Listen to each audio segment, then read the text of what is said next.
দর্শক আসসালামু আলাইকুম। আপনাদেরকে আবারও স্বাগত জানাচ্ছি নার্চার নেস্ট থেকে। নার্চার নেস্ট একটি বিশেষ প্রতিষ্ঠান যেখানে বিশেষ চাহিদা সম্পন্ন শিশু কিশোরদের অনেক রকমের কাউন্সেলিং সেবা এবং এদের অ্যাসেসমেন্ট কোন ধরনের রোগে তারা ভুগছে সেই সেবাটি দেশি বিদেশি থেরাপিস্টের সমন্বয়ে সেই সেবাটি এখান থেকে প্রদান করে থাকে। তো সেই সেন্টার থেকে বলছি, আমরা এর আগে একটি ভিডিওতে বলেছিলাম যে বিশেষ চাহিদা সম্পন্ন বাচ্চাদের বাবা মায়ের মধ্যে যে সম্পর্ক সেই টানাপোড়েনটা কেন হয় এবং সেই সম্পর্কের উন্নয়নটা কিভাবে সম্ভব। আজ জেনারেল কথা বলবো, যে কোনো পারস্পরিক সম্পর্ক, সেটা হতে পারে হাজব্যান্ড ওয়াইফের, সেটা হতে পারে অফিসে আপনার কলিগদের সাথে, সেটা হতে পারে ভাইয়ের সাথে বোনের, সেটা হতে পারে সহকর্মীদের সাথে, সেটা হতে পারে আপনার বন্ধু বান্ধবের সাথে। পারস্পরিক সম্পর্ক কিভাবে আমরা উন্নয়ন করব সেই বিষয়ে আজকে আমরা একটু আলোচনা করার চেষ্টা করব। এই পারস্পরিক সম্পর্ক আমাদের জীবনের নানা পর্যায়ে আমাদেরকে অবিচ্ছেদ্যভাবে জড়িত রাখে আসলে, এবং এটা উন্নত করা আমাদের মানসিক স্বাস্থ্যের জন্য খুবই গুরুত্বপূর্ণ। আসুন তাহলে আমরা জানি যে কিভাবে আমরা পারস্পরিক সম্পর্কগুলোকে আরো শক্তিশালী এবং সমৃদ্ধশালী করতে পারি। প্রথমেই আমাদের বুঝতে হবে যে পারস্পরিক সম্পর্ক বলতে আসলে কি বোঝায়। আমরা জানি পারস্পরিক সম্পর্ক হলো দুই বা ততোধিক ব্যক্তির মধ্যে সম্পর্ক, যা তাদের মধ্যে মিথস্ক্রিয়া, যোগাযোগ এবং সম্পর্কের ভিত্তিতে গড়ে ওঠে। এই সম্পর্কগুলোর মধ্যে পরিবার, বন্ধু, সহকর্মী, এমনকি আমাদের সমাজের অন্যান্য সদস্যদের সাথে যে সম্পর্ক সেটি অন্তর্ভুক্ত। আমি এর আগে বলেছি একটি সুস্থ পারস্পরিক সম্পর্ক গড়ে তোলার জন্য প্রথমে প্রয়োজন একটি সৎ এবং খোলামেলা যোগাযোগ। এটি এমন একটি প্রক্রিয়া যা উভয় পক্ষকে নিজেদের অনুভূতি, চিন্তা ও সমস্যার সম্পর্কে অবগত করতে সাহায্য করে। ভালো যোগাযোগের মাধ্যমে আমরা একে অপরকে বুঝতে পারি এবং আমাদের সম্পর্কের মধ্যে যে কোনো সমস্যা দ্রুত সমাধান করতে পারি আসলে। তাই যোগাযোগের গুরুত্ব অনেক বেশি আসলে, প্রপার যোগাযোগ। তো কথোপকথনের সময় আমাদের অবশ্যই মনোযোগী হতে হবে। যখন আমরা অন্যের কথা শুনবো সেই কথার প্রতি শ্রদ্ধাশীল থাকবো, এবং আমাদের মধ্যে যদি কোনো ভুল বোঝাবুঝি হয় নিজেদের মধ্যে, তবে তা খোলামেলা আলোচনা এবং সমাধানের মাধ্যমে সেটা মোকাবেলা করা উচিত আসলে। এবং কথাবার্তা যখন বলবো একে অপরের সাথে, তখন চেষ্টা করবেন আই টু আই কন্ট্যাক্ট, চোখের চোখে যে সংযোগ সেটি মেনটেন করার। এই আই টু আই কন্ট্যাক্ট তো গেল, এর পরবর্তী বিষয় হচ্ছে যে বিশ্বাস এবং সম্মান। একটি সম্পর্কের ভিত্তি হচ্ছে পারস্পরিক বিশ্বাস এবং সম্মান। বিশ্বাসের মাধ্যমে আমরা একে অপরকে যেরকম ট্রাস্ট করতে পারি, তেমনি আমাদের এই বিশ্বাস সম্পর্কের গভীরতাটাকেও আসলে বাড়ায়। সম্মানিত অনুভূতি আমাদেরকে একজন অপরজনের প্রতি ইতিবাচক মনোভাব রাখতে সাহায্য করে। আমি আপনাকে সম্মান দিচ্ছি, আপনি যখন সম্মানিত বোধ করবেন তখন দেখবেন আপনি আমার প্রতি একটা অন্যরকম শ্রদ্ধা, ভালোবাসা কাজ করবে। আর এই বিশ্বাস গড়ে তোলা এটা আসলে একটা ধীর এবং ধারাবাহিক প্রক্রিয়া, যা আসলে সময়ের সাথে সাথে উন্নতি হয়।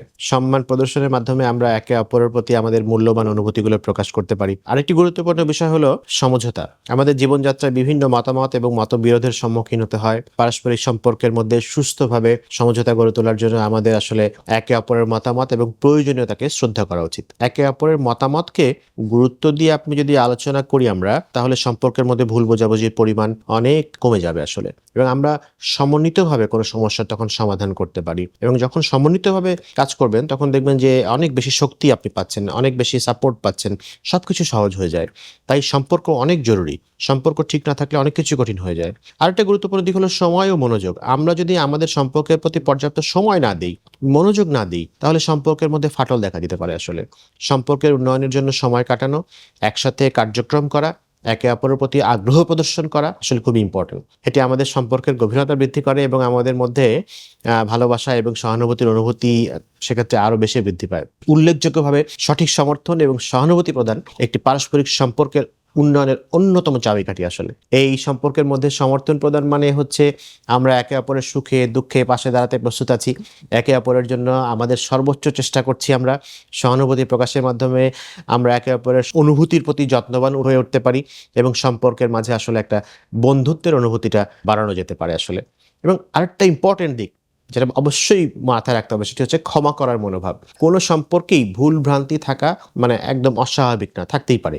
তবে আমাদের উচিত ভুলগুলো ক্ষমা করে দেওয়া এবং সম্পর্কের উন্নয়নে মনোনিবেশ করা। ক্ষমা করার মাধ্যমে আমরা সম্পর্কের মধ্যে অশান্তি এবং বিরোধ কাটিয়ে উঠতে পারি এবং সম্পর্ককে নতুন করে শক্তিশালী করে তোলার সুযোগ পাই আসলে। সো একটি সফল পারস্পরিক সম্পর্কের উন্নয়নের জন্য আমাদের মাঝে স্বীকৃতি এবং প্রশংসার অভাব থাকাটা উচিত নয় আসলে। এটা সবসময় বিদ্যমান থাকতে হবে। একে অপরের প্রচেষ্টার প্রশংসা করা, তাদের অর্জনকে স্বীকৃতি দেওয়া এবং তাদের প্রয়োজনীয়তা পূরণের জন্য কাজ করা আমাদের সম্পর্কের মধ্যে ভালোবাসা বৃদ্ধি করতে আসলে অনেক সাহায্য করবে। এটি আমাদেরকে একে অপরকে ভালোভাবে বুঝতে সাহায্য করবে এবং সম্পর্কের একটা শক্তিশালী ভিত্তি গড়ে তুলবে। এবং আমরা এতক্ষণ যা বললাম, যদি এই সমস্ত দিকগুলো অনুসরণ করি, তাহলে আমরা মনে হয় আমাদের পারস্পরিক সম্পর্কগুলোর মধ্যে আরও অনেক উন্নতি আনতে পারবো। সো একটা বিষয় আমি বারবার বলি, এখনো বলছি যে সম্পর্কের উন্নয়ন আসলে একটি ধারাবাহিক প্রক্রিয়া। আসো আমরা ভালো সম্পর্ক করি বললেই হবে না। এখানে সময় ইনভেস্ট করতে হয়, প্রচেষ্টা ইনভেস্ট করতে হয়, ধৈর্যের ইনভেস্ট করতে হয়। আমাদের অবশ্যই খেয়াল রাখতে হবে যে প্রতিটি সম্পর্কই বিশেষ এবং এর উন্নয়নের জন্য আমাদের নিজেদের সমন্বয় সাধন করতে হবে আসলে।